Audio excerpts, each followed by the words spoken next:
মুক্তিযুদ্ধের সময় তারামন বিবি ছিলেন ১৬ বছরের কিশোরী। বঙ্গবন্ধুর ডাকে সাড়া দিয়ে হানাদার বাহিনীর বিরুদ্ধে প্রতিরোধ গড়ে মুক্তিযুদ্ধের ইতিহাসকে করেছেন গৌরবান্বিত। পেয়েছেন বীর প্রতীক খেতাব। খাইয়া না খাইয়া এই দেশটাকে স্বাধীন করছি। অনেক কষ্টের ইতিহাস, কষ্টের দিন, অনেক কষ্ট করে তথ্য সংগ্রহ করছি।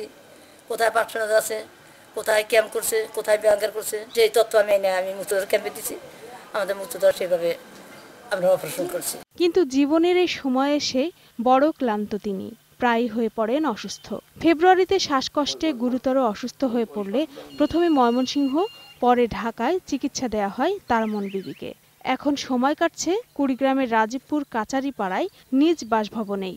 সে অসুস্থ, তার ফুসফুসে একটা নষ্ট হয়েছে, হাঁটতে পারে না, সে ঘরেই বসে থাকে সবসময়। আমার স্ত্রী মুক্তিযোদ্ধা, সে মুক্তিযোদ্ধা খেতাব পাইছে, এর জন্য আমি খুবই গর্বিত।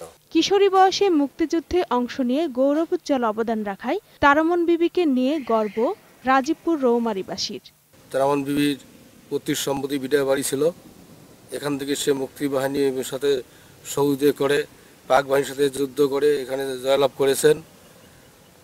জয়লাভ করার কারণে বর্তমান সে বীর প্রতীক হয়েছেন। বাংলাদেশ সরকার তাকে অনেক উন্নয়ন করেছেন এবং আমরা আরও আশা করি তারা আরও সরকার তাকে সহযোগিতা করবেন। তারামন বিবি আমাদের